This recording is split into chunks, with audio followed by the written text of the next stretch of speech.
Good morning, Dean, Conference Chairman, our guests, our key speakers, our friends, I can say. We're very happy to see here you. Some of you not for the first time and not for the second time, so we are very happy about our such productive collaboration in the scientific field. And today I am happy to announce the 12th Scientific International Conference, which title is Political and Economic Challenges, Stimulating Strategic Choices Towards Europe of Knowledge. Professor Kęstutis Kriščiūnas, Director of Institute of Europe, of Faculty of Social Science, Arts and Humanities, is very sorry he had to leave us and go to Vilnius. There are very serious meeting of Rectors Confederation, so I guess you will be not so angry about this. I think we will do all the best in our conversations, in our great presentations, and we'll have a great result after the conference. Thank you for our students, bachelor degree students, first and second year, and I think, and master degree some students. You are welcome here, and nice to see you here, and we are very happy that you are interested to hear some new scientific ideas, not just in the lectures, and not just in Lithuanian, but as well and in English. So let me invite now to say some words for you, our faculty dean, Professor Jurgita Šiugždinienė.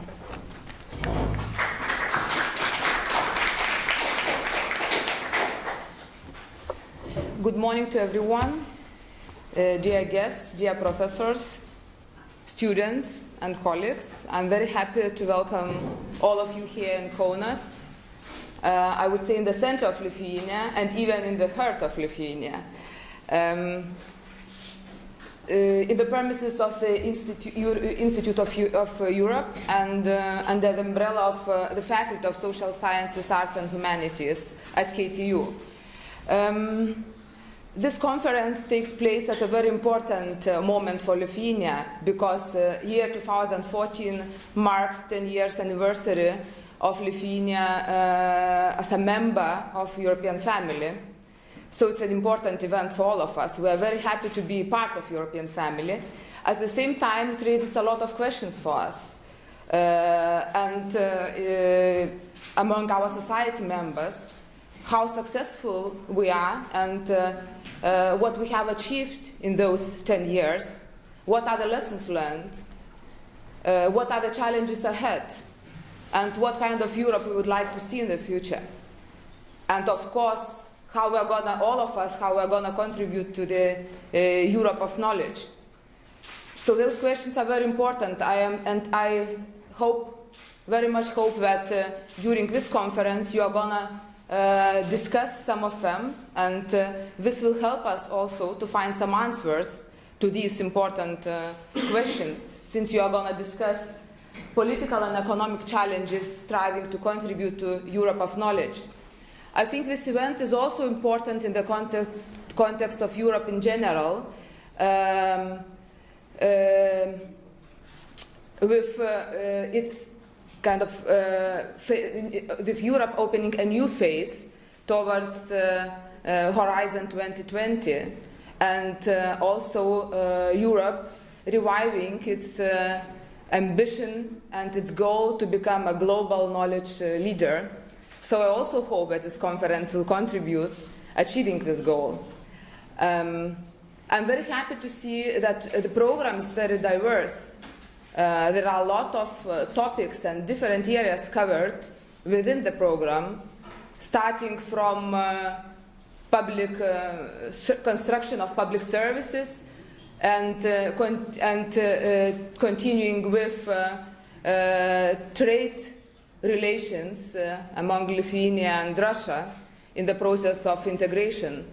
I also see that there are participants from different countries: Latvia, our neighbors; Finland, also our neighbors; Kazakhstan, and even Chile.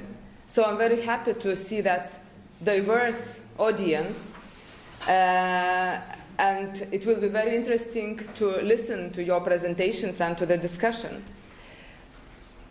So I wish you all the best. I wish you challenging discussions, creative solutions, and of course enjoyable stay in Lithuania. All the best, and thank you to the organizers.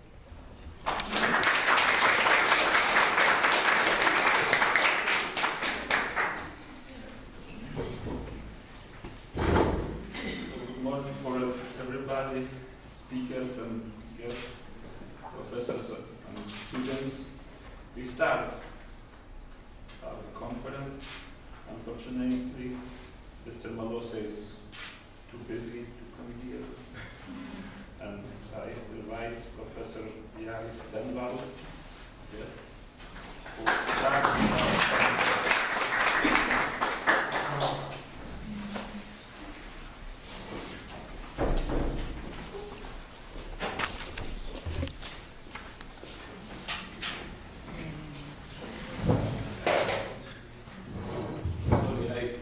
Yeah, I would like it was not informed earlier. I'm Klaus Ursin from Finland. I'm his colleague, and we give the presentation together. Yes. sorry. No, it was our fault. I was so late in registering.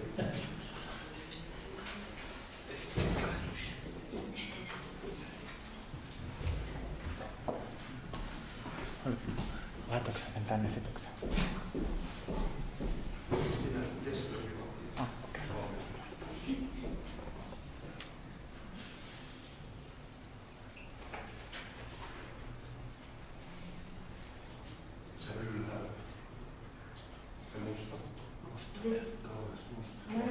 Okay, Now we are ready to start.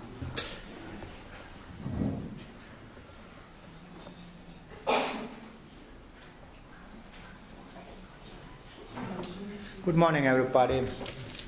It is our great pleasure to start this conference today. Actually, we have 3 persons who have involved in our paper. Klaus Ursin is my colleague from University of Tampere, and then we have the 3rd person from University of Turku, Dalyvauja, who has done a lot of work with us concerning this paper as well. We have a really challenging topic, as you can see, structuring public services, European approach. And my background comes from administrative sciences. It means basically public management and public policy and things like that. And what I have learned, I would like to start with this, that when we talk about public sector, I think that most services are most important thing. Perhaps we have good administration, whatever, but it's better that we have good services. This is something what people like, and we have concentrated on more and more services for that reason. And of course, we could say that public services have changed a lot during last decades as well. We could say that we have moved to so-called service society. We have understand that services are not product, and we have a lot of research concerning this topic as well. And of course, it means that when we talk about public services, we understand that very well as well that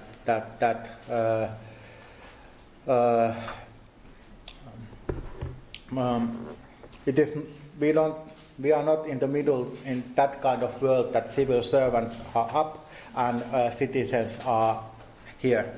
Now we think that we talk about service users. We think that citizens are customers, and this explains something that the ideology concerning public services has changed a lot. And this is the key and the starting point what we have in our paper as well. So hopefully you don't need this kind of public servants anymore. Hopefully you will meet these kind of people when we talk about public services. So, how we describe changes concerning public services? We think that it's possible to find 3 generations of service sciences, and those generations describe changes concerning public services as well. Differences between the generations lie not only in the concept of the nature of services, but also in the ways in which the service system should be developed and what kind of learning processes the reform contains. So we have 3 generations concerning services. The first generation was like this, that it was concentrated primarily on single public services and service sectors. The objective was to understand the laws governing certain services such as design services or healthcare and social services. And actually, when we talk about first generation services, services were organized identifying the customer's need, but largely with a production-oriented approach. We started with production-oriented approach. After that, we have moved to second generation of services, and here you can see what is the key point when we talk about second generation. Second generation services aimed at comprehensive, organized and arranging services to solve the customer's problems. So customers are in the center. That's the basic idea, including the second generation. So this is not enough, and now we have moved to the third generation of service economy, or third generation of services. And actually, in our paper, we have concentrated on third generation services. And if we describe very shortly what third generation services means, it means that services of the third generation are based on the view that services shall be organized according to what is outlined for opening systemic thinking. And from this perspective, services are constantly developing interactive processes where reformation and learning are based on information, experience, and in-process learning regarding the relation of services as well as the planning of service processes. So we understand that when we talk about public services and when we talk about third generation services, those services change all the time, interaction is the most important thing, and we learn all the time in third generation services. We don't argue that you can find third generation services everywhere. It's impossible to find third generation services in Finland everywhere. You can find those kind of services perhaps as a part of city administration. You can find those kind of best practices perhaps from if you look at state services, etc. So we could argue that so-called best practices and services which create value for customers, they are based on third generation ideology. And we are interested in the construction processes concerning third generation services in our paper. So, construction is something when we try to create new things, and constructing involves the setting up or seizing of entities in just a way that they come to resemble the general and abstract concept of public service. This is our topic. And especially we are interested in identity, and perhaps if you have experiences the process when you have tried to create to create new things, you have learned that you try to create identity typically in the first step. Identity is very important all the time, and for this reason in this paper we have concentrated on special issues of identity of third generation services. And of course, when we talk about identity, we have two main questions. We are asked who we are, and as you know, when we create new kind of practices like third generation services, naturally we ask who we are, why we are like this. And of course, we ask as well why we are different compared with the other organizations.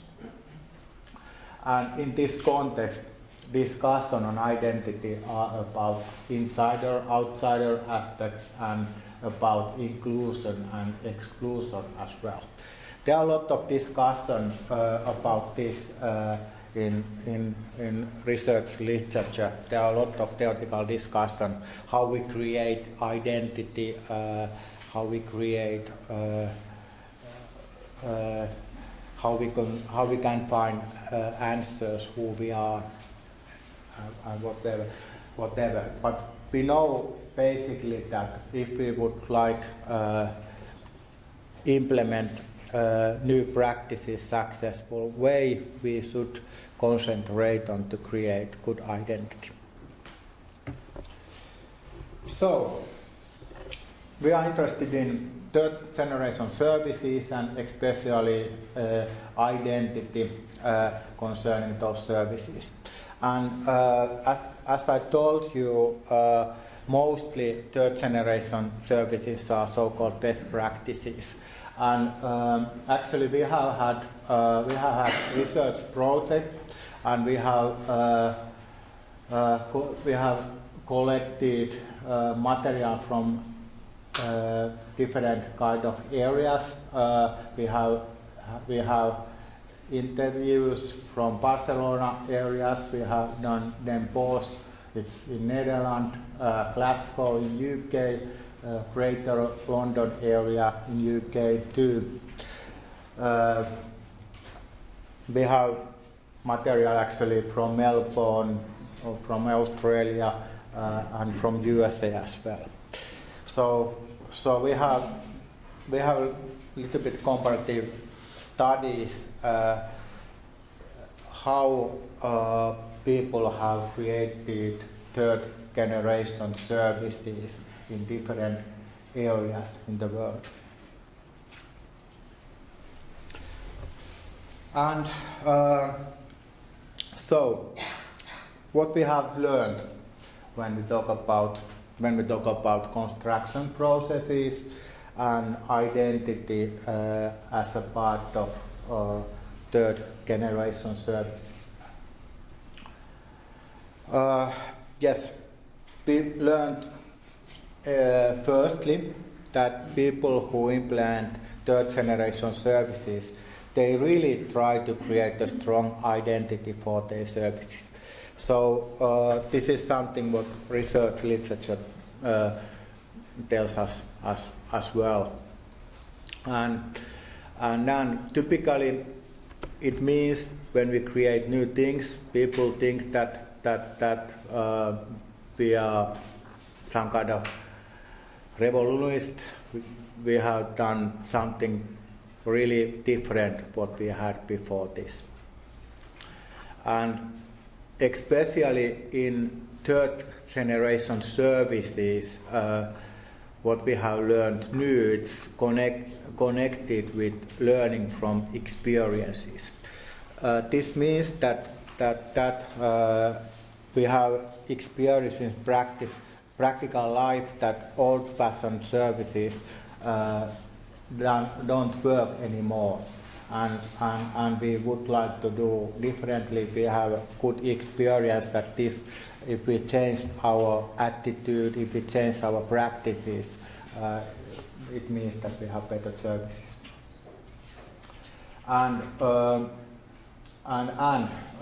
in that sense, we could say that do it differently.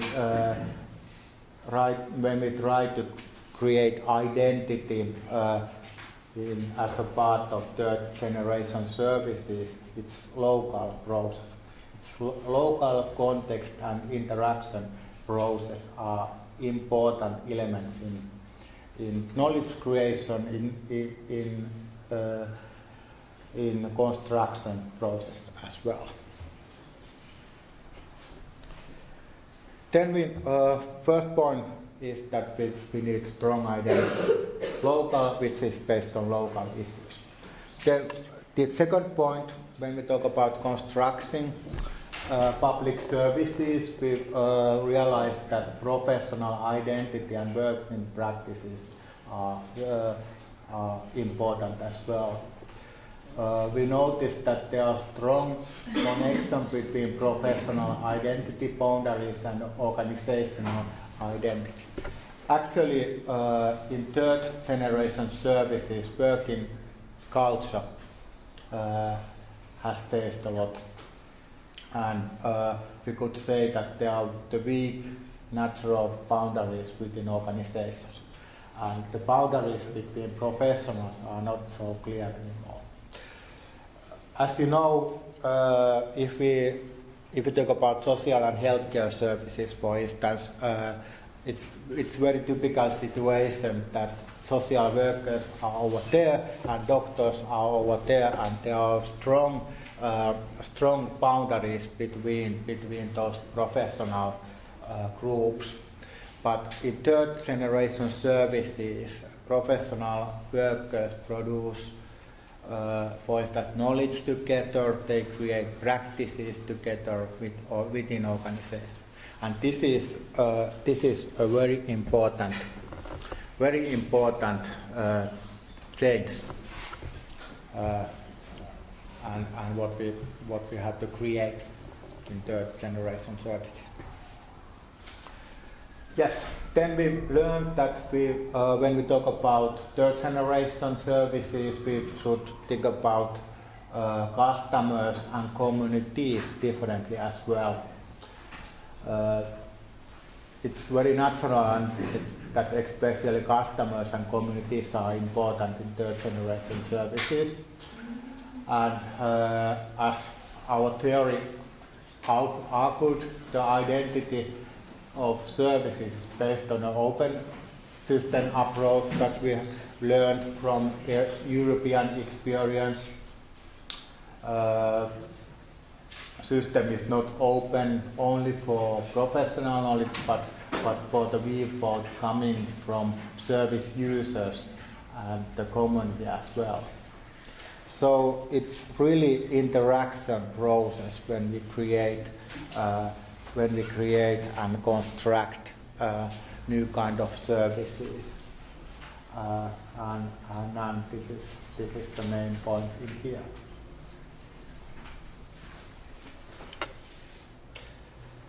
Yes,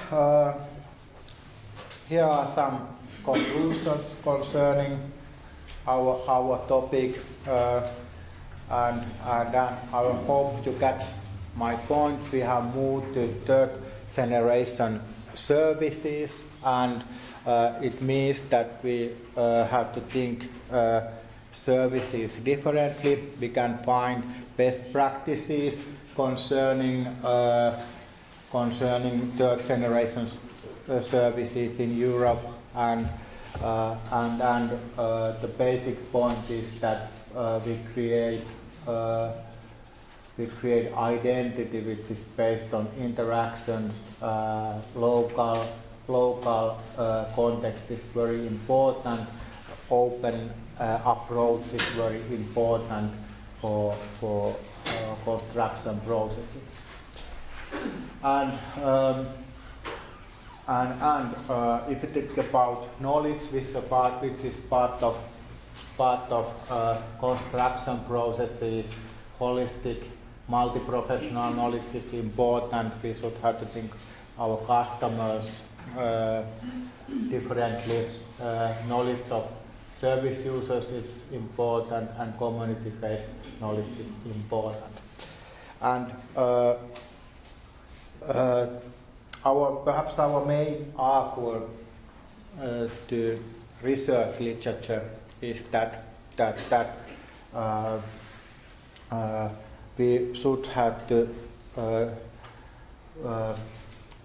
do research differently as well when we talk about third generation services.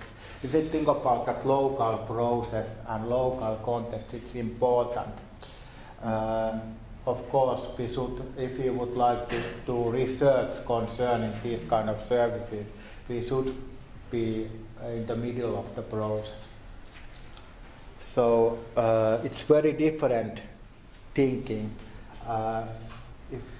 compared to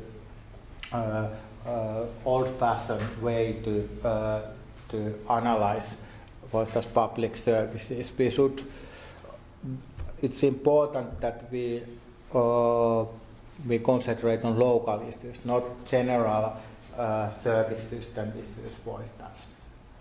And we should be concentrate on contextual solutions and whatever.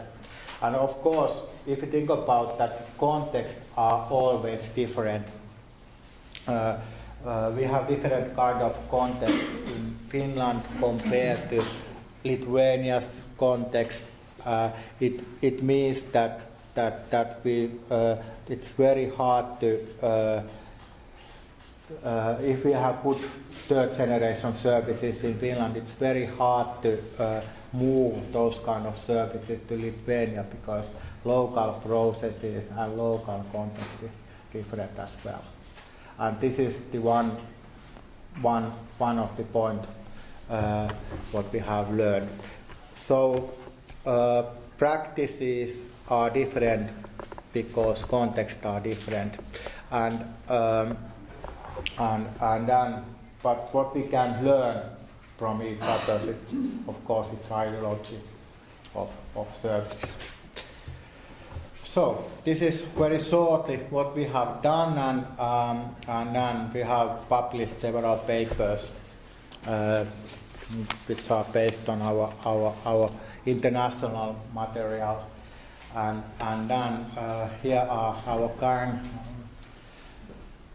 I think you have to be very careful with this man, I think. So please, continue. Okay.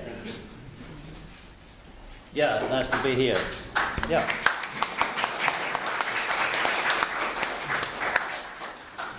Yeah, thanks.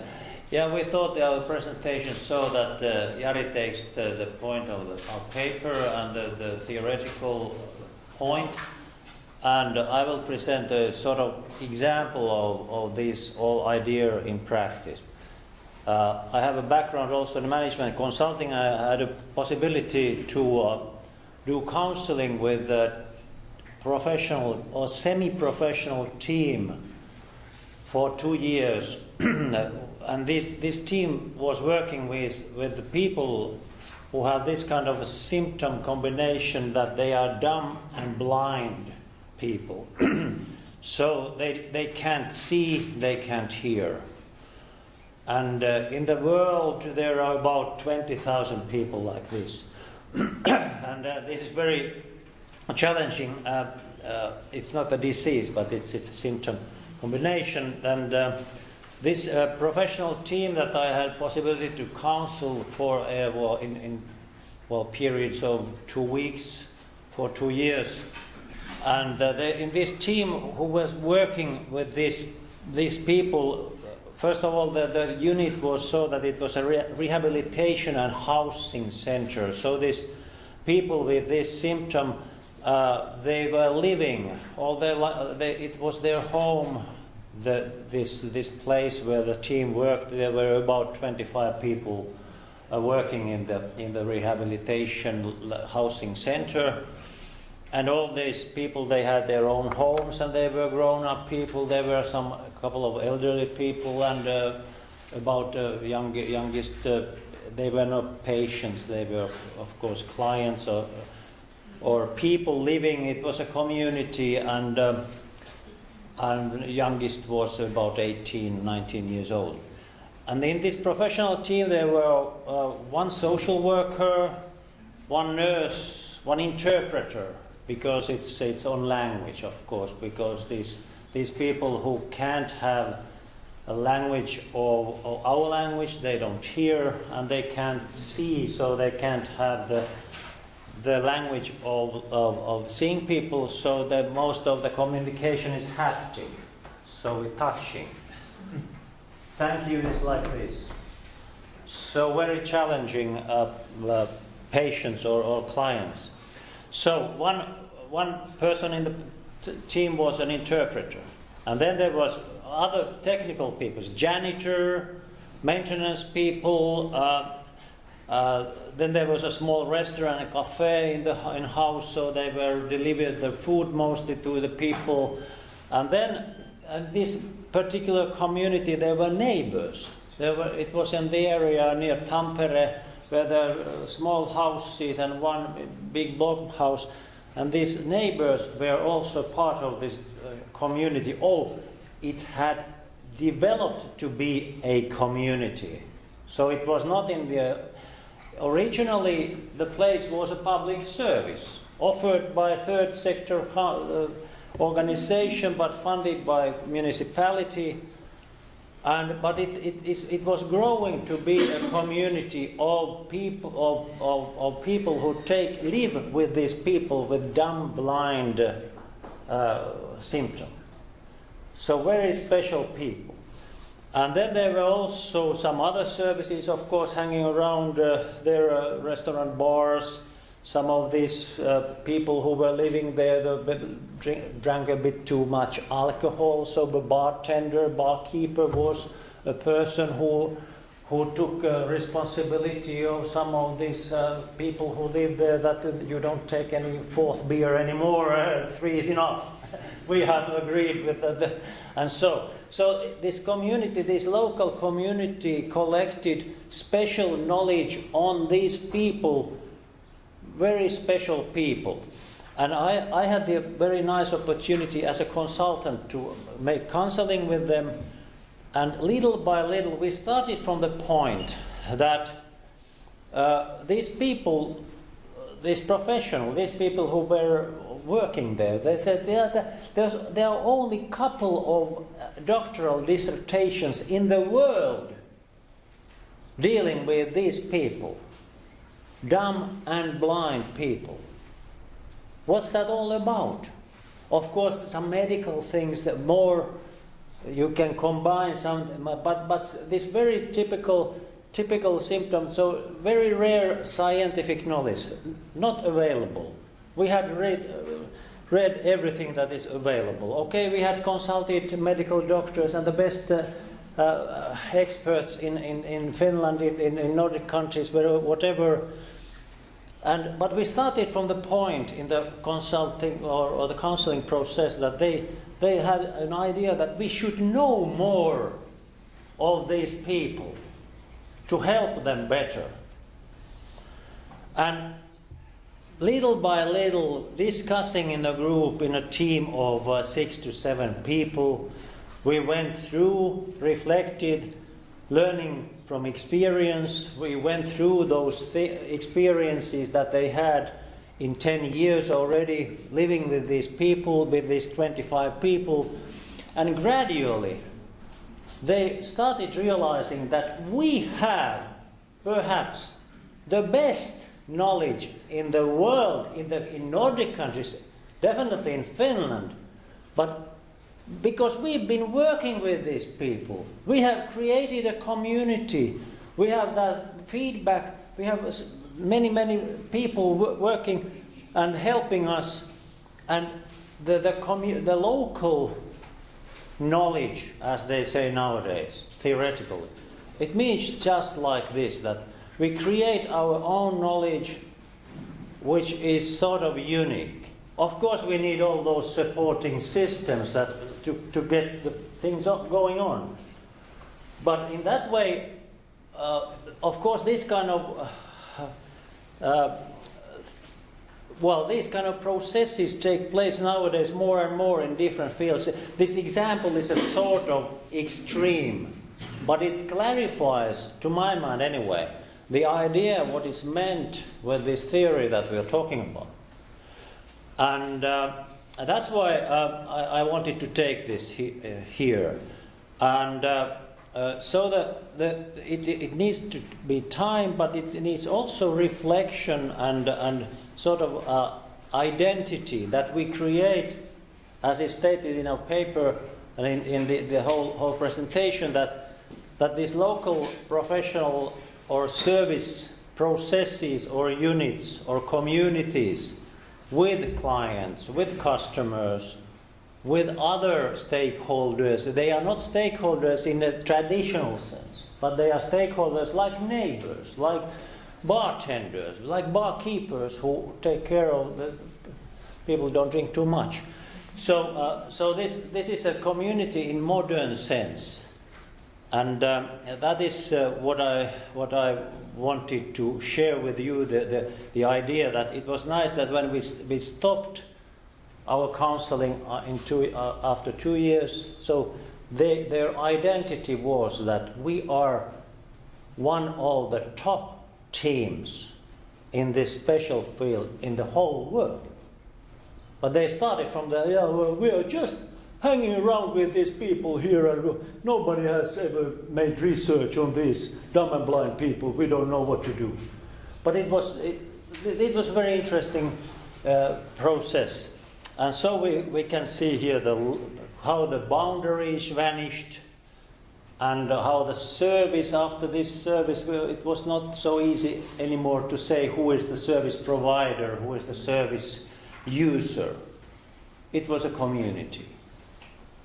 And this is all about when we talk about these communities and third generation services. And this was an example. Yeah. Would you like to add something? Maybe just a short remark, because I think that one aspect which is also in our paper is the technological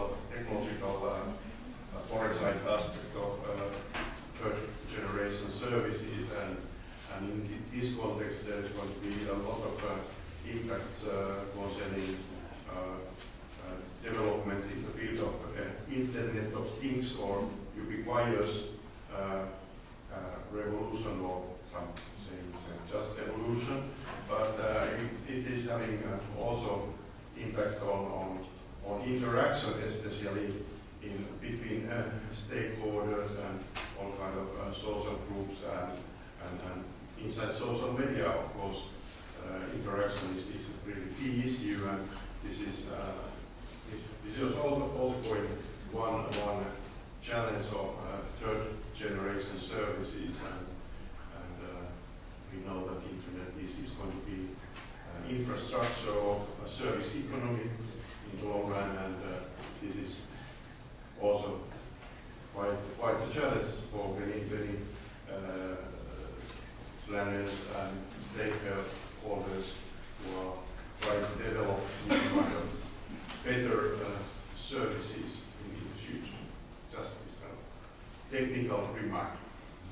Yeah. Thank you for your attention. Now you have seen the future of service society in Europe with us. Thank you.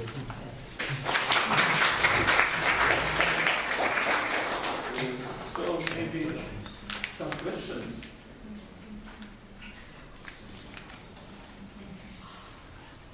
If there are no questions from the audience, no, I listen to your presentation and try to imagine. Is it possible to transfer, to apply your suggested model of third generation of service economy to the governmental level? If you think about ideology, it's possible. Ideology. Yeah, and I think we can learn ideology. But of course, third generation services are local, and we create those kind of services as a part of human interaction, for instance, and local context, community context are really important. And of course, we could use technology as my colleague said as well, because information technology creates interaction as well. So you mean that it is not impossible to apply your suggested model, for example, to Lithuania? It should it's be possible. It's possible. Yeah. This should be somehow modified according to our system. Yeah, I'm afraid that I don't know the culture in Lithuania's public administration so well that I could say that how we could implement this kind of ideology in practice. Perhaps you could help me with that. Maybe it's some kind of project. Yeah. Thank you. So I would like to ask about concept of strong identity for a new generation of services. Does it mean more important for local society, or more how to say, better quality? Please explain. Yeah, if you go more deeply with identity issues, of course there are a lot of research on the topic that if we have a strong identity, it means that we have better quality for services, and we have more productivity in services, etc. And of course, typically we would like to work in that kind of organization as well, which have strong identity. If you think about university, for instance, of course we all the time we think about who we are, and when we learn that we are like this, then of course it reflects on our activities. Can I make some short comment? Well, you've asked the question about the responsibility to transfer this system to Lithuania and so on. Yeah. And when I think about Poland and the differences between the West and the East and the new and the old members of the EU, so I think that the most important difficulty with the transferring of this kind of approach would be the GDP per capita level. Because what you can do for that kind of people, I mean the ones that are disabled in Finland, we couldn't do it in Poland because we have far much lower GDP per capita. So first we have to start about the second generation of approach, and then, well, my idea is that definitely the level of wealth or affluency determines the kind of approach we can take. So it's a very sad conclusion, however, it's my idea. Yeah, it's step-by-step process, and of course it will be not reality that all of services will be so-called third-generation services in Finland as well.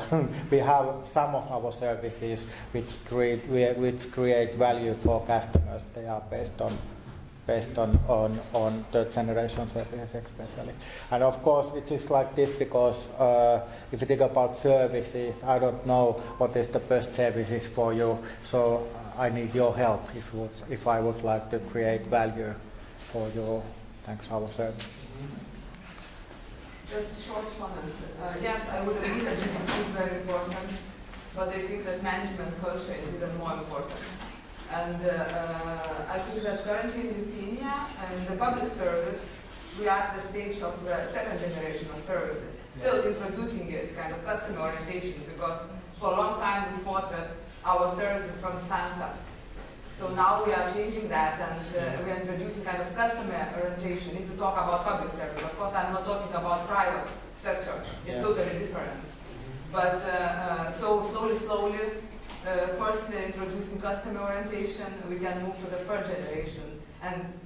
And here we would need, of course, GDP, higher GDP per capita, but of course change in the minds and in the culture, in the management culture of public services. I'm just trying to say that something has changed, even in Poland. I mean that if we would like to make some car registration, we make a phone call. So a few years ago, you had to stay in a queue for 10 hours. So something has changed, but it will take time. It's understandable. It's long-term process. But what we've learned already from Estonia is that of all Nordic countries, we have the second generation sort of welfare society. So it's also second generation welfare bureaucracy with very strong professions and trade unions defending these boundaries and things like that. So I can see that in many emerging countries, economies, the way can be shorter, and with the help also with the new technology. And so so in that way also we have a bit different challenges. And to be honest, if you think about Finnish case, I think professionals, they don't like the generation services because they lose the power. They lose the power, So it is not so nice story all the time, in our case as well.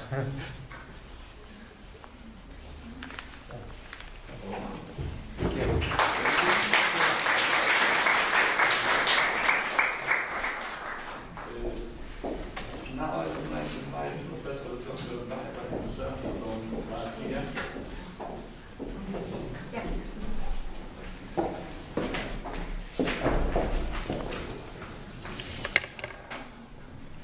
Oh, sorry, we didn't get it.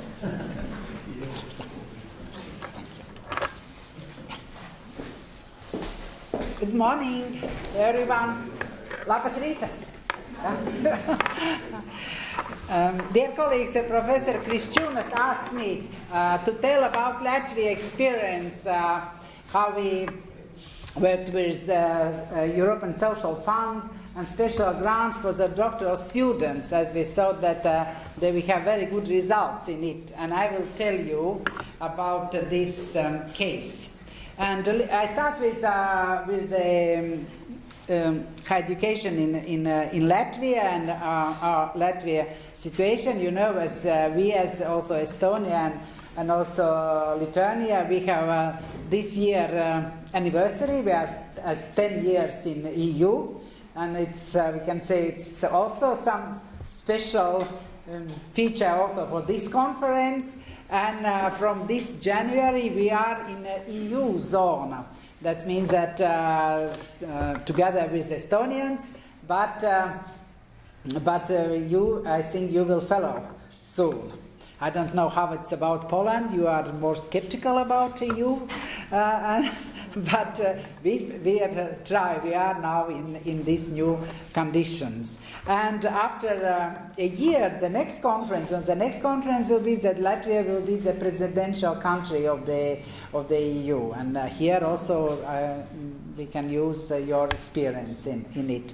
But still, even if the birth rate is low and decreasing in Latvia, still we have 473 students on per 10,000 inhabitants, and this is a rather good figure to compare with the EU countries, and that we can say, of course, we must think about the new students, and we are looking also abroad.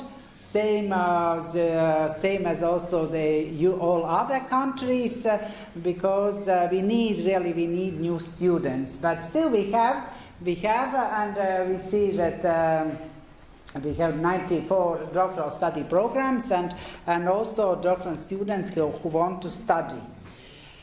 And in Latvia, we have 6 universities, as we have neighbors that I think that you know this situation. And if I see here the participants, I can say that here is large large team from Latvia here in this auditorium. There are our main university, Latvia University, the best professors here as Professor Sloka and Dubra and Voronchuk and with the doctoral students. And here is our largest and very famous private education institution, Turiba, and also economics and culture education institution that we can say Latvia University of Agriculture, me as representatives. That means I can say that we are really a strong team here in your conference, and we are supporting a lot. And also Estonian colleagues are here. That means that they're and Poland, from Poland and Finland, and that means that I can say that we are one friendly family here. But the Latvia part is the largest one. That's true. So, and if you see why we need, one of the reasons why we need this social fund support for the doctoral students is that in Latvia 66% of all students study by private financing, and this is also not only for the bachelor or master students but also for doctoral students. Many of them are paying for the studies. And then one important figure, if we're looking from the gender approach, that 71% of all graduates are women in Latvia. And now, if we see our map, and we see that, of course, the largest amount of all education institutions are in Riga, but also around Riga, on other cities, we have the universities in the largest cities, and we can say that higher education institutions are all over the Latvia, that everywhere are possibilities to study. But the doctoral programs are mostly in universities and also in private education institutions, largest private education institutions who are in Riga. If we see what we have, what the results we have, as young country, as 10 years experience in EU, that we can say that we are rather good results, because if we see these supported projects, that even for such a young country as we have in last period 22% supported projects. This is really good figure, because if we compare with the EU average, that it's 21%. That means that we are working hard and sending these projects. Projects, of course, not all of them are, but each fifth got good result in this EU competition last period. And now starting new one, Horizon 2020, and that means that we must work still very hard.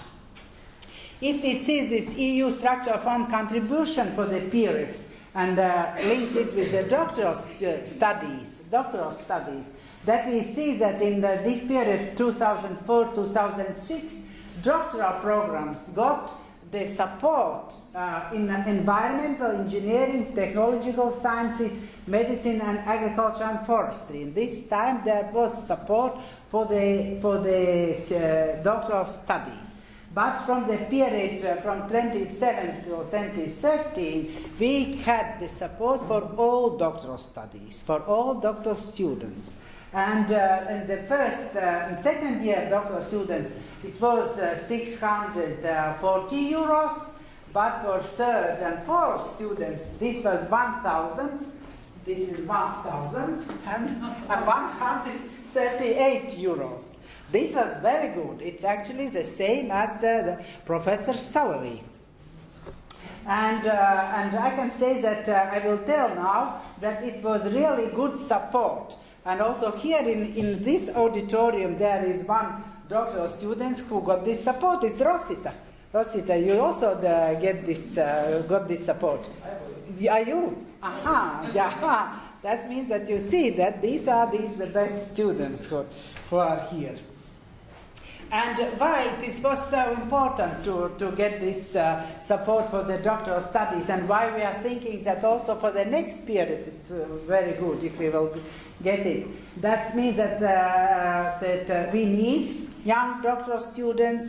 As you see that 27% of all scientists, they are older 65 years. Then only 67% of the doctoral studies got this state support. That means that they must pay themselves.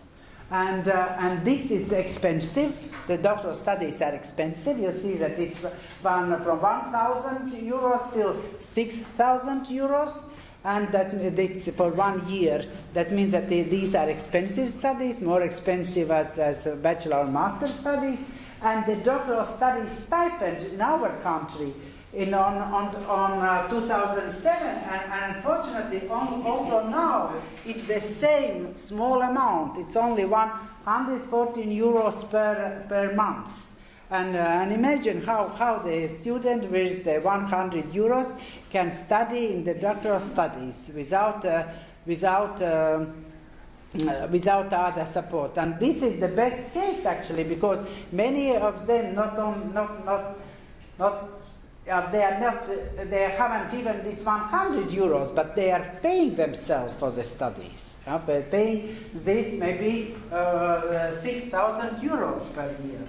And that means that according many researchers who did the research and studied studies in Latvia and also compared the Latvian situation, they said that it's very important to do powerful initiatives for scientific studies. That means that to help and to develop the possibilities for the doctoral students to study. And also the next reason is that if we compare national expenditures for the R&D in higher education from the GDP, that we can see that actually Latvia, unfortunately, we are in the worst situation. If we compare the Latvia, you see Latvia, yeah, we have 0.34%, and also in 2007, when the last year started, it was the lowest figure to compare results. Also in Lithuania, you have much more better situation as we have. But Estonians, they are, of course, it's a very strong position. But even better as EU 27 countries in general. But actually, we are on the field. And that means that from one side, the state and government, and we have the parliament elections in autumn. That means we are waiting a lot from them as a new parliament with better understanding about the doctoral studies supporting system. And then if we look at setting tuition fees, that again we see that these countries where the universities set the fees and where the state support is rather small, that we all our countries, but we see that from Estonia and also for Lithuania, your situation to compare with the GDP, as I showed you before, is better to compare with us. And these are lucky countries. These are lucky countries where there is no fee for the doctoral studies. And they can study strongly with the state support. And think only about the research, not only how to get the money to pay and live. And that means that from 2007 we started the program with the EU Social Fund. With the stipends, as I mentioned you, 600 euros per first, second year students per month, and 1,000 third and fourth year students per month. And you see that this is the period when we haven't the stipends, and this is the last year that the end of this planning period, that we have 304 students who defense PhD, and I think this difference, you can see that it was very important and very useful that we had these stipends. And if we see also by sex, that compare women and men, that see that that means that 2005 women is also a little bit more as men, and if we compare now the last year it's 166 women and 138 men, and that's, we can say it's gender more equal to compare with 2012 and with 175 women and 89 men. But women are strong in Latvia, you must remember it. And if we see the universities, that also you can see Latvia University. Latvia University is the largest, the strongest and famous university.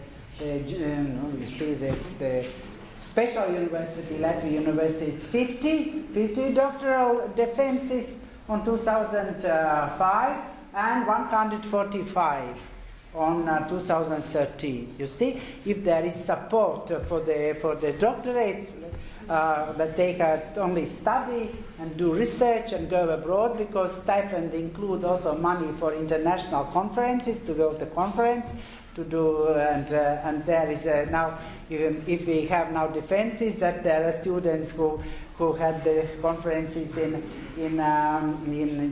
Germany and UK and in Finland, in Sweden and also in Spain and all over Europe. But of course it's very hard if you have so small amount of the money.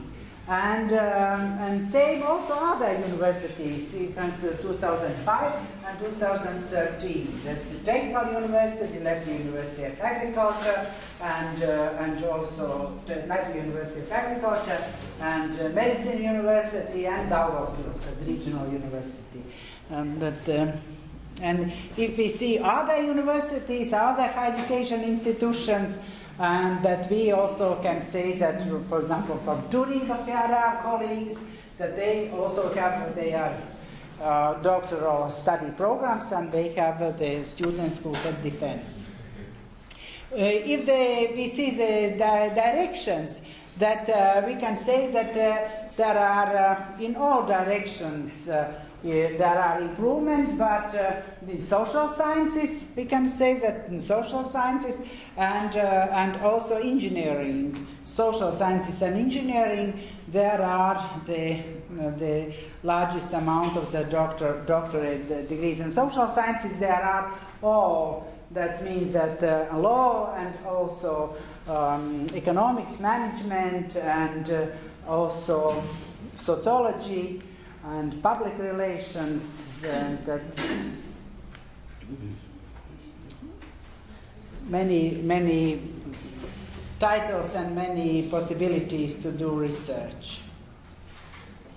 And if we say that about the results, in general, that of course there are the more these PhD scientists, new scientists, it's 2 times more as compared with 2005, and also possibilities to get these high-level publications.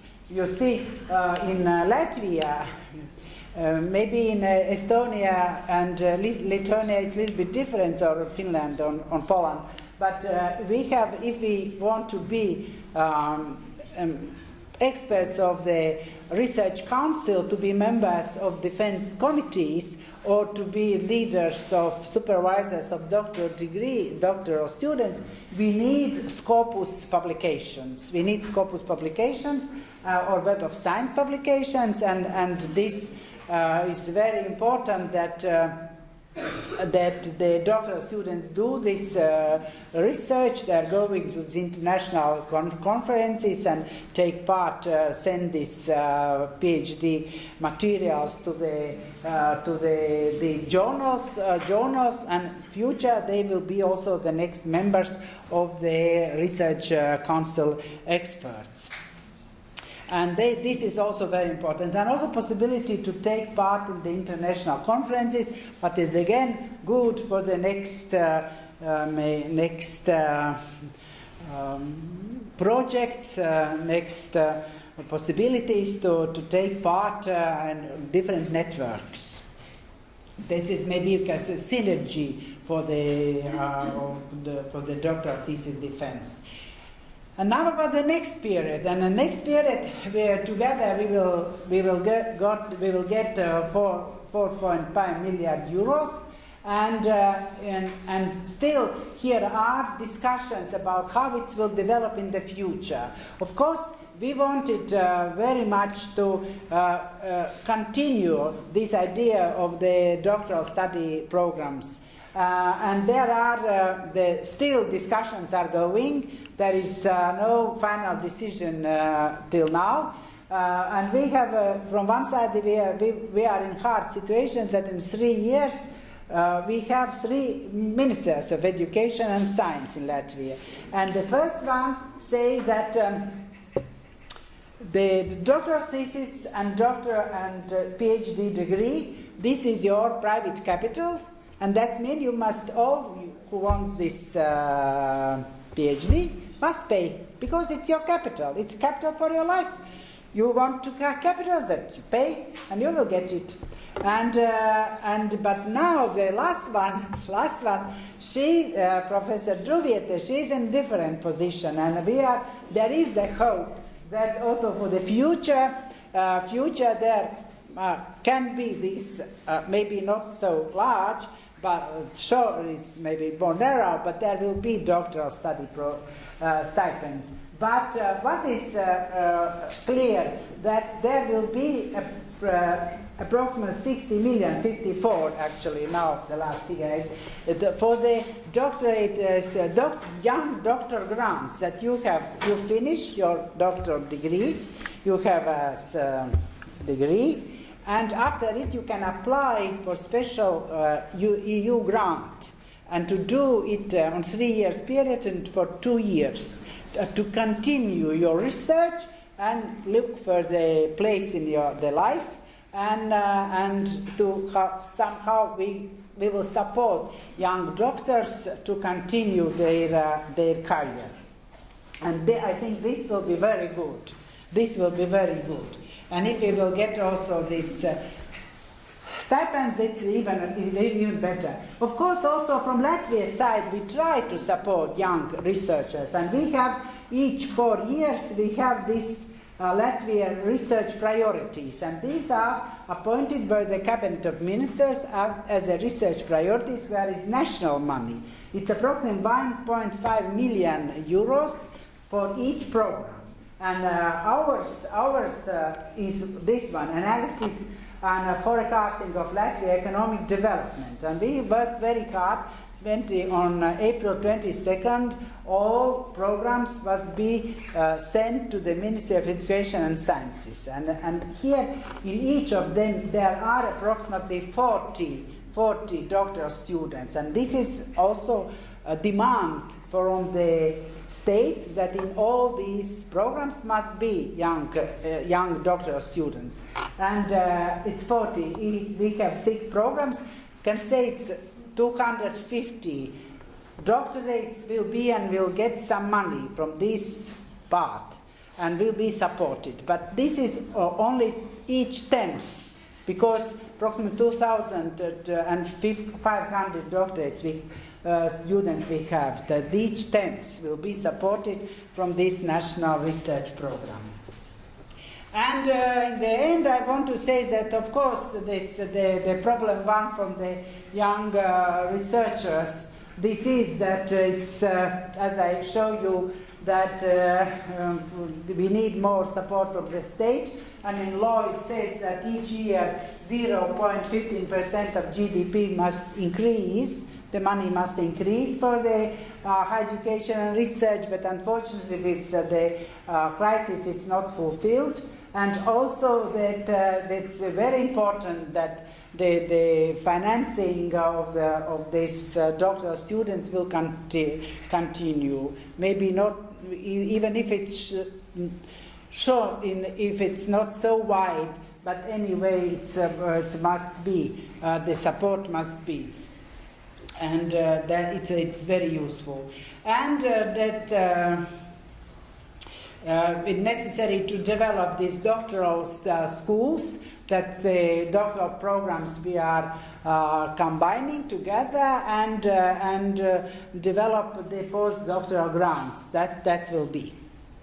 And that's we had the Tuesday we had meeting in the Ministry of Education and Science, that these are these last figures from the Ministry of Education and Science, but this also on discussions. These are not the last one, but what we have new, this is thematic doctoral centers, that the special money that the universities put together doctoral students or with private higher education institutions made common doctoral students. This will be supported from EU. Then the doctoral students on English, on EU languages, this will be supported from EU, from the social fund money, and it's also a new one. And I think it's very, very good. And then postdoctoral grants for young scientists, 54 million euros. That this is also will be for sure. That these are innovation grants for the also master students, but also doctorate students to do research with the business people. These are these new things what we can see from the new projects. Thank you for attention.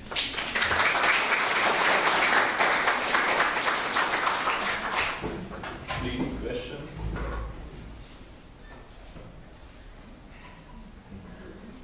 I have maybe not so a question, but I would like to say one remark, one or a few remarks. I think that we are really very lucky that we have such person as Dalyvauja, who really was the initiator, and thanks to her, she is really godmother for these doctoral studies. Really, she made that, because she was at that time she was Minister of Education and Science. Yes, and she was going to the to the commissioner, yes, and her crew, yes, and as you see, and she is really attractive and really was successful. And here is also head of our doctoral study program, Professor Voronchuk, who can confirm that really it makes really very big difference. Yes, and it makes really very big difference. And as I mentioned already, that we have really very, very small amount of from state financing, but this support was really very good because these doctoral students, they are really very motivated and hardworking, but very often simply they cannot do that because they need to pay for their studies, they need to live also, they need to support their families. Therefore, this was really very significant support. Yeah. And godmother is here. Yes. Yeah. No, this is, Thank you. it is reality. It is reality. It is reality, and I always say to also the doctoral students, because thanks to by other way it was not possible, yes, and Yeah. it was her initiative, and we see here in really very good results. But no, she's also a member of Academy of Sciences and also made some changes and influence in this, and I'm also proud that she is member of Lithuanian Academy of Sciences, but no, this is, and I'm glad that it was recognized also by the state, because she has also state awards, and so, but no, we are really very glad that we have such person like us, and of course doctoral students that they have seen something from the world, and they have really made the contribution, but it's not only for their personal, I do not agree that's only for their personal, because they work for the society, they are in the society, and if they are more educated and clever, then it is just bigger support, because as we know that in Nordic countries all doctoral students are supported, yes, and nobody even thinks that it is not necessary to support, because they work for the society, it doesn't matter whether in one place or other, but they contribute for the society and for society. And now we must struggle for the next period. I know this is really, many times and many things can be done, and Bible has proved that. Really, I'm very proud that also that I can speak with her and communicate, but no, this is really very big thing.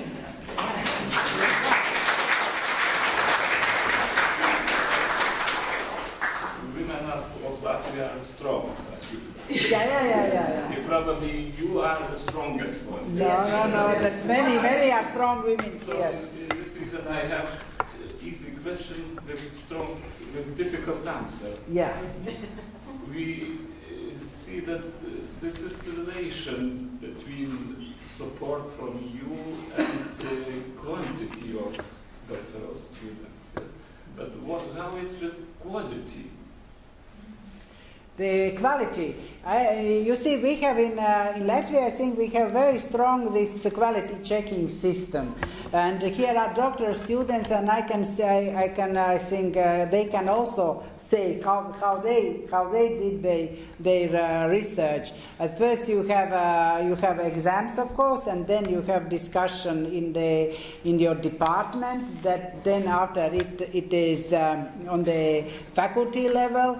Then it's the pre-defense in the council, where are always the professors, not only from this university where you are studying, but also from other universities, higher education institutions.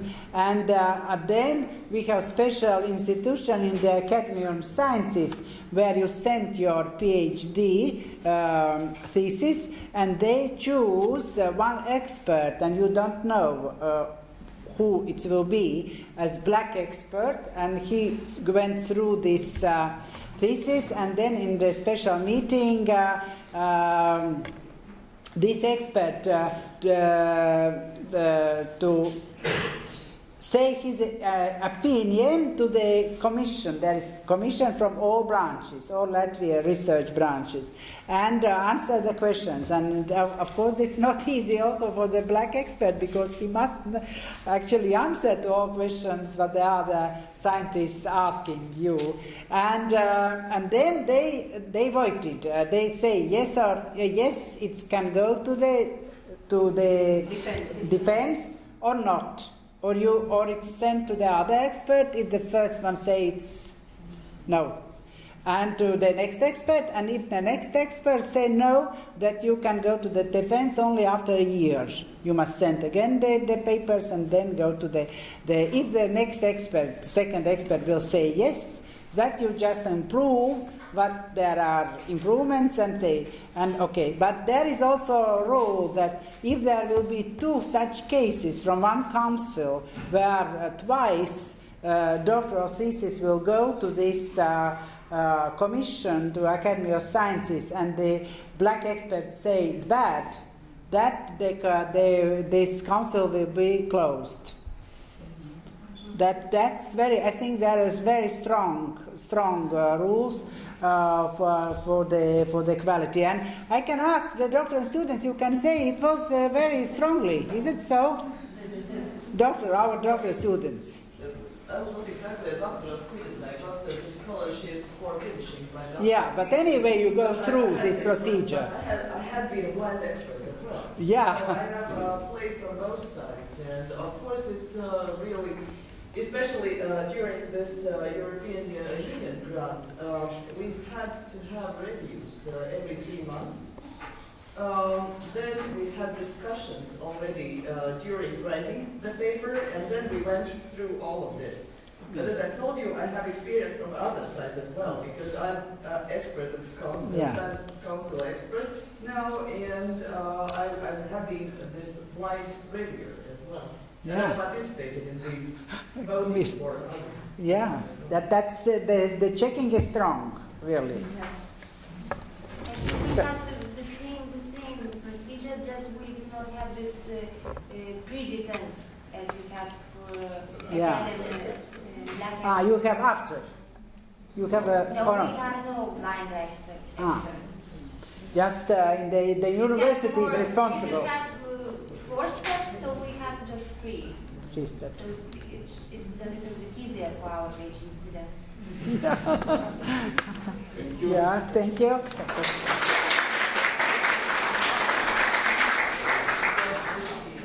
At last but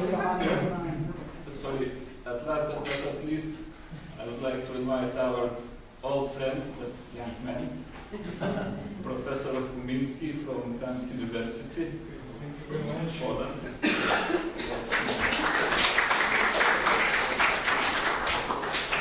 Shall I put it to? Okay. This is yours.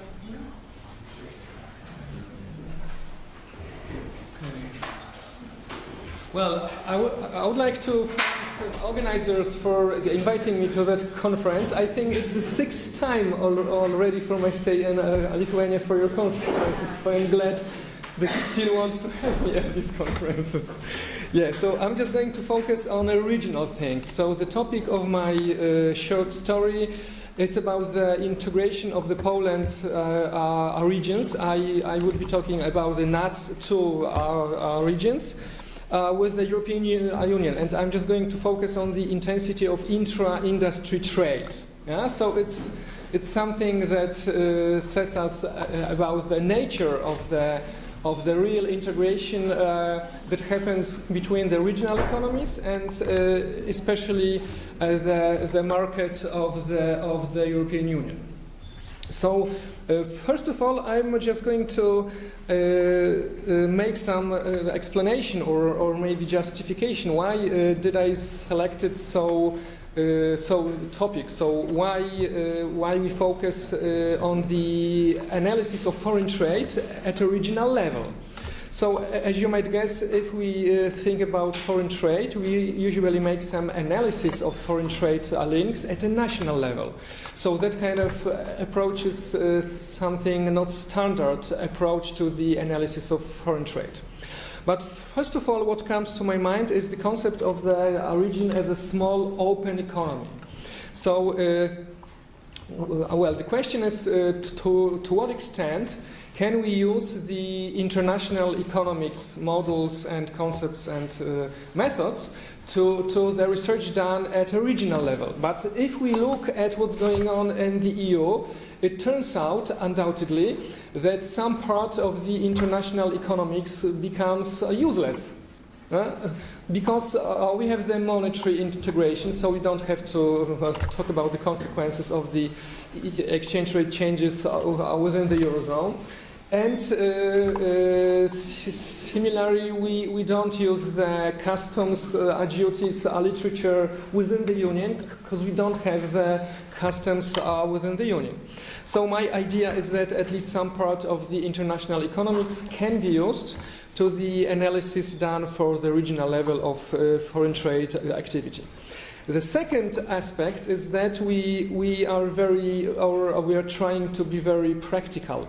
As you see that in our reality and the real terms, many regions have become heavily dependent on what's going on in foreign trade.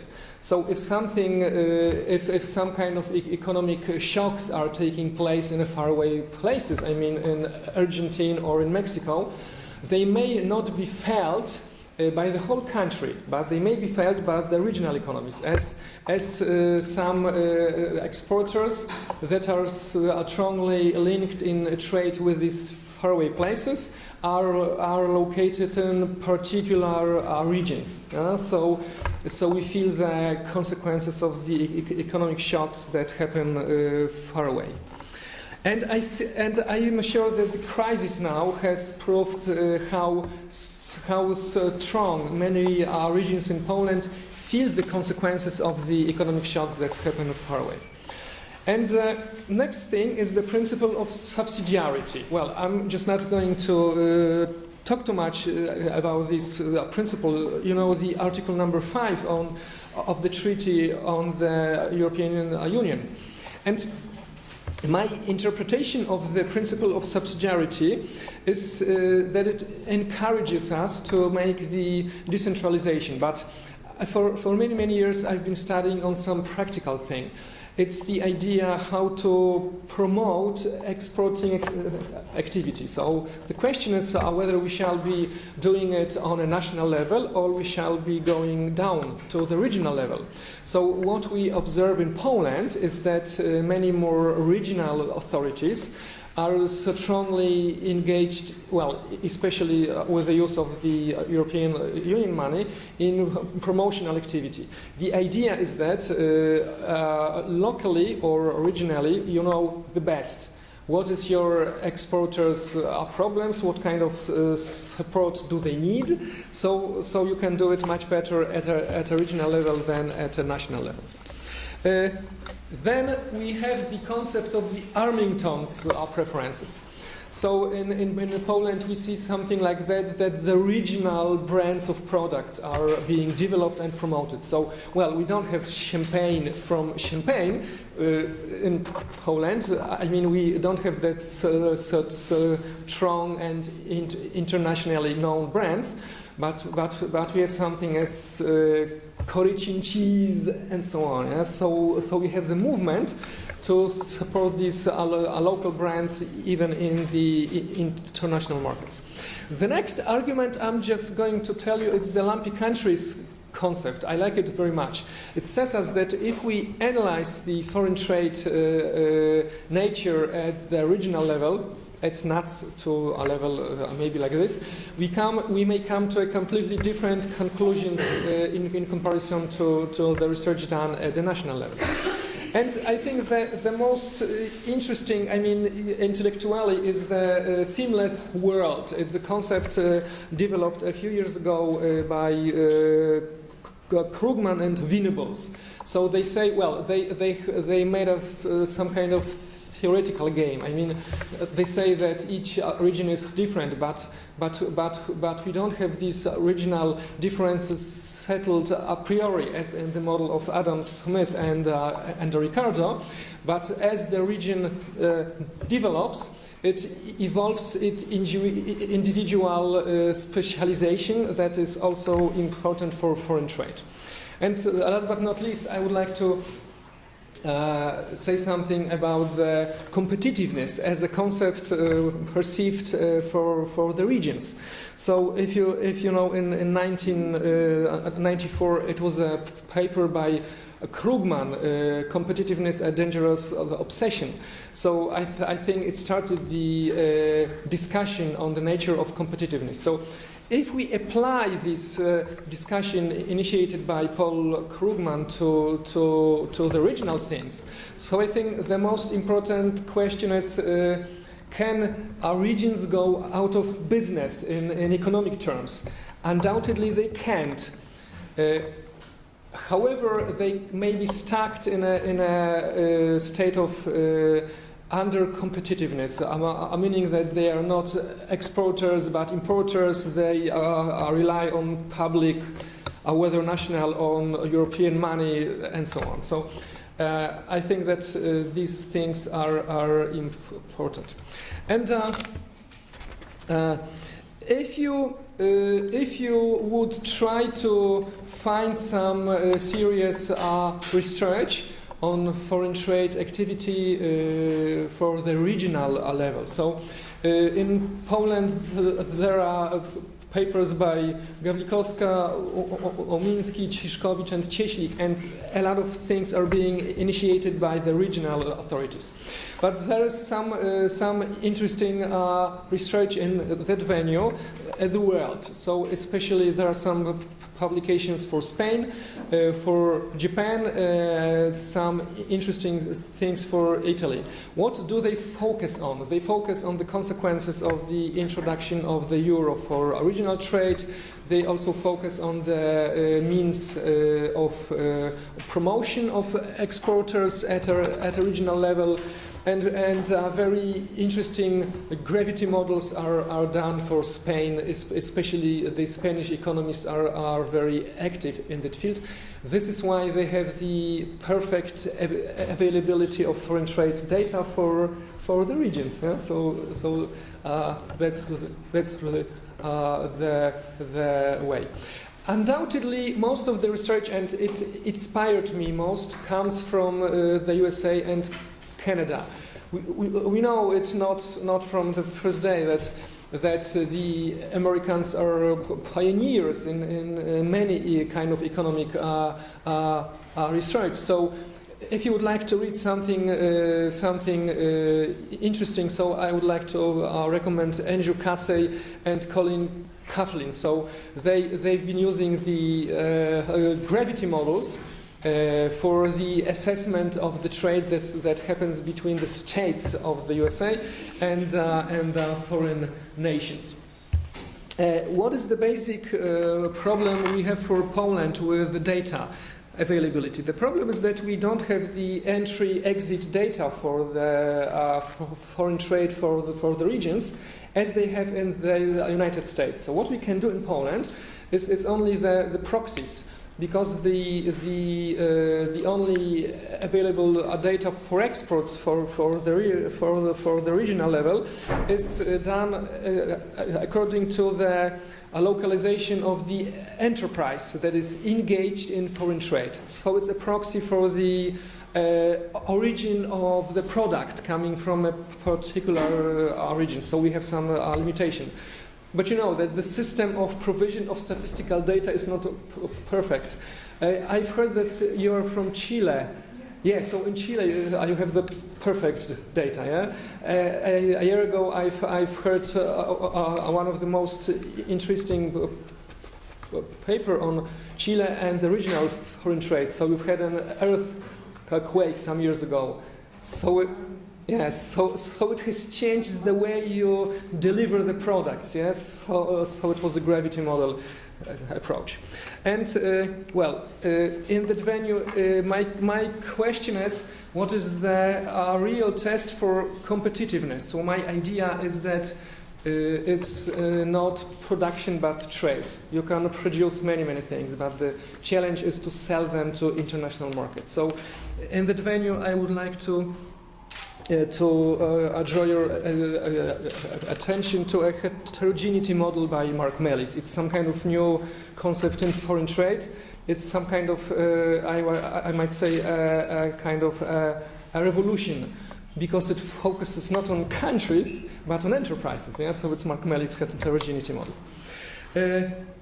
So coming back to, well, before I would go to intra-industry trade analysis, I would like to tell you a little bit information on the activity in exports analyzed at the regional level for Poland. So what we see, I've divided our regions in Poland into 4 groups. So in a right upper corner, so you can see here that we have the most competitive regions. Meaning that the enterprises that are established in them have the most shares in Poland's exports, and they are more dynamic, so they are very, very competitive.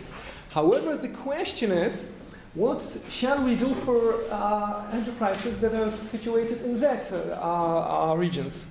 Because they are here, so they have low shares and they have low dynamics. So that's the challenge for us, how to stimulate the exporters in that regions. Well, I've been participating in a project that we've been doing for 3 years for województwo lubelskie regions. How I'm proud we've contributed somehow. We've said them what to do in order to stimulate the exporters at a regional level. So what comes next? You see how different are regions in Poland. So we have the value of exports per square kilometers. My friend, who is the eminent professor in geography and economics, he always encourages me to calculate economic things per square kilometer. So it's a new idea. Well, I'm surprised. So what happens in Śląsk, in Silesia? We have a lot of FDIs in here that are active in exports of cars. Yeah, so that's a small region itself. So that's why we have this huge value of exports per square kilometer. Then, if you are familiar with intra-industry trade, so you know that there are a kind of new approaches to that intra-industry trade. So it's a horizontal and vertical one. Yeah? So they rely on relative unit values. So I've also used it. So it's the unit value of export. So it's a euro per kilogram of exports. Yeah? So the higher, the better. So what we have? Well, of course, on the right we have much more competitive, or I would say the most competitive enterprises that are situated in that regions. But here comes something that surprises us. I mean, the Podkarpackie region, which is here, and Warmia and Mazury. So they don't belong to the most competitive regions in Poland. However, they have some particular structure of industry. In Podkarpackie we have the aircraft industry, so they have a lot of connections with the USA market. And in Warmia and Mazury, as you know, we have the Michelin that is engaged in tire industry. So it, how you see, in this little regional laboratorium, we can see that a lot of interesting processes are visible, and they are visible very early. I mean, you don't see them at the national level, but you can see them at a regional level very early. What comes next is the approximate exports to GDP. So you can see how open are the regional economies to foreign trade. Well, you can see that we have a lot of differences in that thing. Well, what is my conclusion from that slide? My conclusion is that when we would be thinking about the introduction of the euro in Poland, we have to think about what's going on at the regional level. Because you know the optimum currency area models. So they say Mandel Peter McKinnon, and so on. They say something about the openness. Yeah? So the benefits from the entrance into the Eurozone are the higher. The higher is the level of the openness. Yeah? So we see that we should be thinking about the regions. Yeah? How much time? 15 minutes. Yeah, okay. Yeah. And another thing, it's the... so we have the regions and we have the share of the EU old member states and the EU new member states and an exports. So you see, what are the differences? They are huge. So they depict us what is the scale of intensiveness of the trade links within the EU market. So it's different, yeah? So if we go to the west of Poland, it's a huge share, and if we go to the east and to the south, it lowers down. And here in Pomorskie, we have a very particular situation because we are exporting maritime vessels. And we are selling them not to the EU, but to Bermudas, Bahamas, and Norway, which are not the members of the EU. Yeah? Yeah. So, what comes next? Well, I think that I would keep it. Oh, well, maybe that one. So, what could we expect from the analysis of intra-industry trade at a regional level? So first, I would expect that we would have the lower intensity of intra-industry trade for the regional level if we compare it to the national level. Because if you analyze the trade overlap, I mean the overlapping exports and imports, it is less probable that the exporters and exporters of the same product would be situated in the same region. Yeah, so it was the message by Yoshida, the Japanese economist who pointed that first some years ago. Then we have the expectation that the more developed the region is in terms of GDP per capita, the higher would be the intensity of intra-industry trade. And then we have the expectation that intra-industry trade intensity is positively stimulated by the activity of foreign direct investors. So as you remember the theory of international trade, the intra-industry trade is stimulated by love for variety. Yeah, because some of us prefer Mercedes and some of us prefer the Citroën. Yeah? So these two products are subject of trade between France and Germany. But we have some new approach to the determinants of intra-industry trade.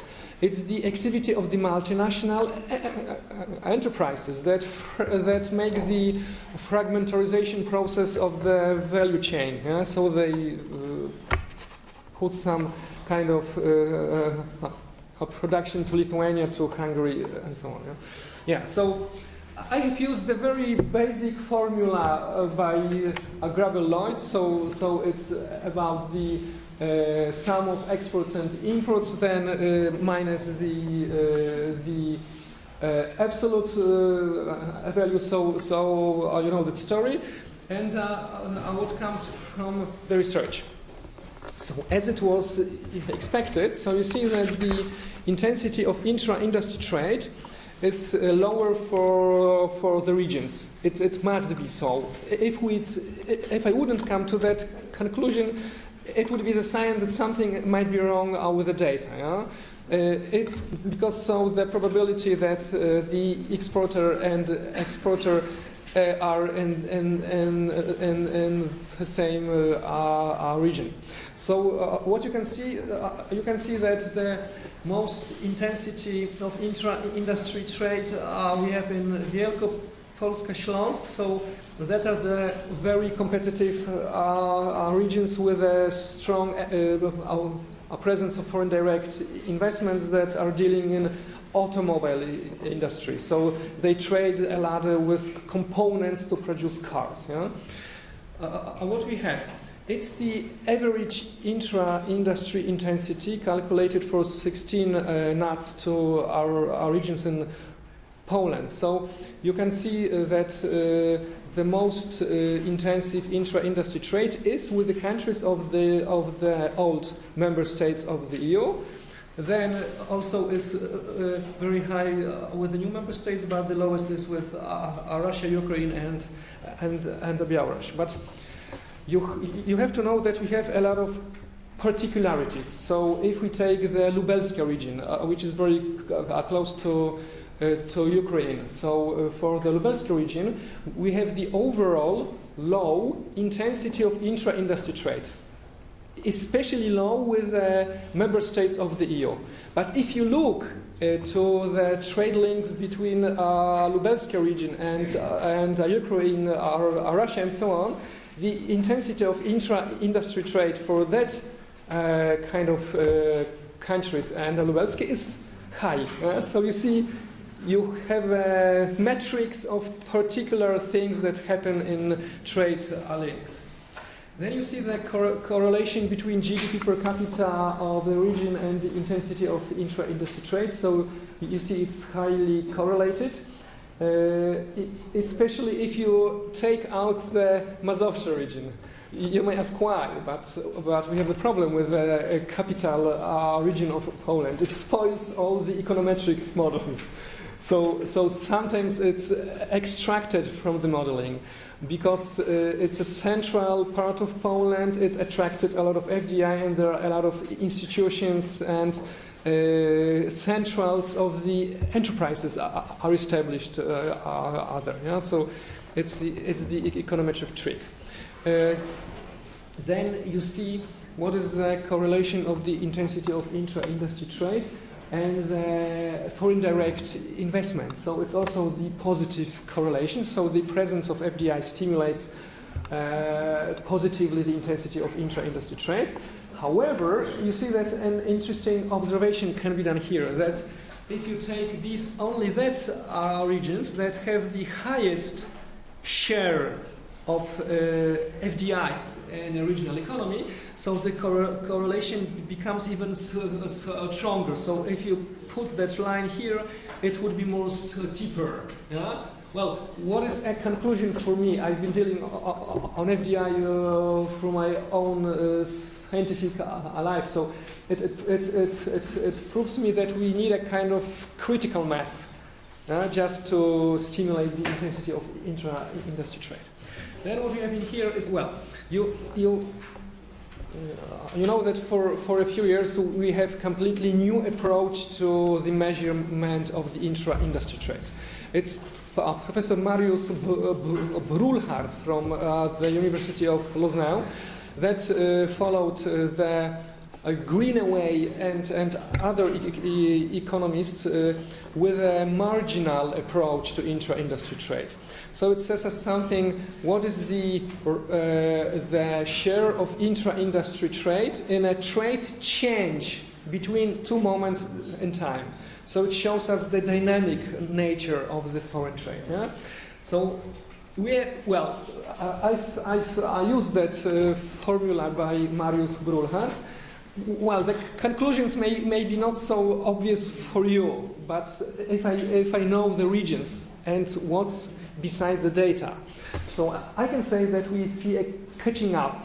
So the regions with a low intensity of AIT are catching up with the best ones. But what is the most important driving force in these changes of the intensity of intra-industry trade in a more regional approach? It's the activity of foreign direct investors in a crisis. So we have the crisis already for 6 years, and we see a dramatic shift in exports of the car industry for Poland. So it dropped down. So we also see some changes in the intensity of intra-industry trade that are stimulated by the dropping exports of the car and components for cars. What are the conclusions? Yeah. So I was trying to shed some light that international economics concepts might be useful for the regional analysis for foreign trade. The second thing is that I have chosen the intra-industry trade concept because it says that if we are able to engage in intra-industry trade relations, it means that we are mature, that we are able to overcome from this Heckscher-Ohlin type of trade, which happens as inter-industry trade. So that's the idea. The third thing is that I have some kind of a warning for you, that you have to be very careful if you study any kind or you do on your own any kind of analysis on the intra-industry trade. It's very sensitive to the level of aggregation of the data. So I have selected the 4-digit combined nomenclature. So it means that for each of the region, for 160 countries, I have 1,200 product groups. But if you do the analysis at a 5 level of the CN or 6 level, the outcome would be completely different. That's the nature of the sensitivity of intra-industry trade. In the end, you may ask me why at all I focused myself on the analysis of intra-industry trade. So, as I have told you, the most important reason is that, in my opinion, it tells us a lot about the real integration of the regional economies with the EU market. That's the first thing.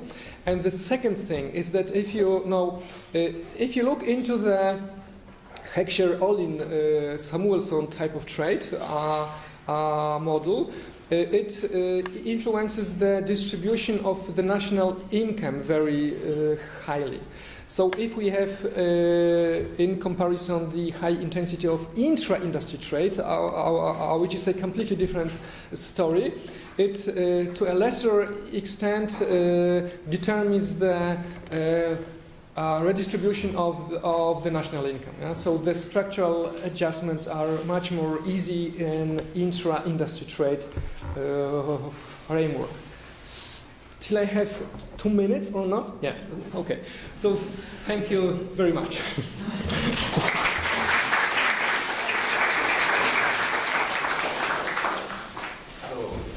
Thank you. We have time for short comments, maybe. Can I ask a question? Yes. So, you told that your correlation was strong, yes, that correlation was strong. Can you show this graph where there are 2 lines? Yes. Two lines, one was steeper and one was not so steep.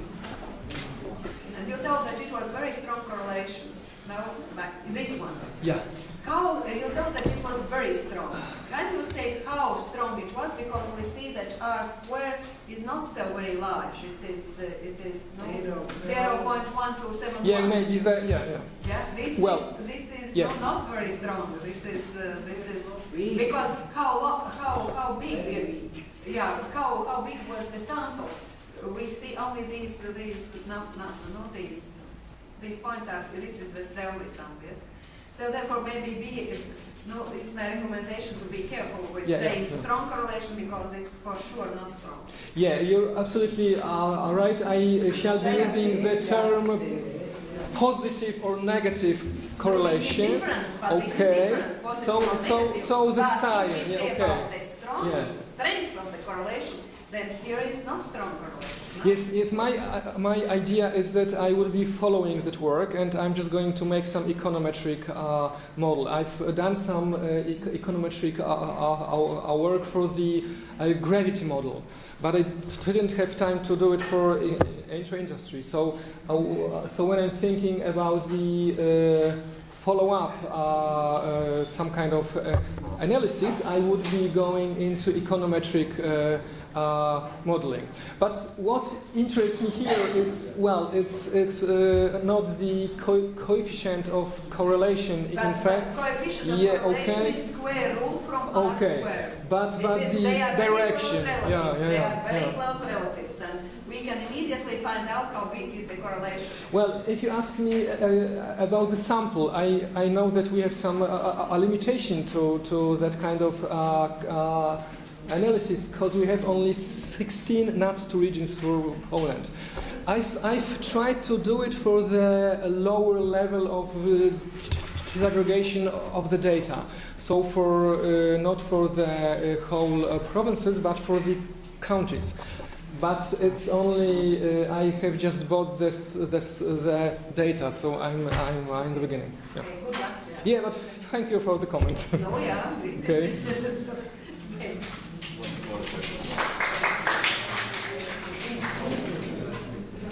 Thank you very much for very interesting contribution, and there was many good contributions and topics in this one presentation. I think that there are sources for many good articles.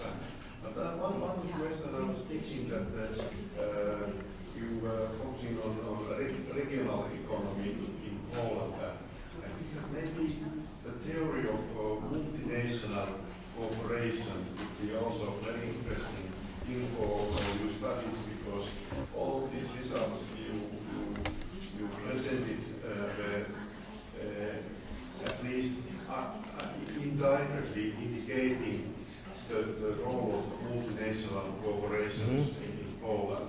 And you mentioned these two companies and that kind of thing. Maybe that would be also very promising direction for your studies to discuss a little bit question of intra-industry trade and theory of multinational cooperation. Mm-hmm. Well, in fact, 2 years ago I published a book on the nature and competitiveness of the regional trade for Poland, and I've had some difficulties with the finding of the proper theoretical framework. I couldn't decide which theories would be relevant. So I've split into the multinational enterprises, into foreign trade theory, and the second one was the theory of the localization. Yeah. So well, my idea is that if maybe foreign direct investments or the multinational enterprises theory is the best one, because if you look for Poland, 70% of foreign trade is generated by multinational enterprises, so we are dominated. Yeah. So if you see what's going on at the regional level, it's mostly driven by the activity of the multinational enterprises. So I think it was the Finnish economy, Mats Forsgren, maybe you know him. He's published a book on the multi-dimensional nature of the multinational enterprises. So I've been using his book. Oh. Thank you. Thank you for very interesting topic. Thank you for the question, Max. Thank you for.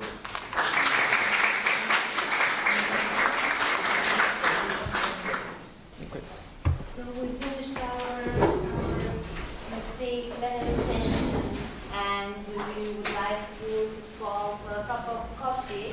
But before the cup of coffee, we would like to make one common photo. If you do not. We agree. Okay.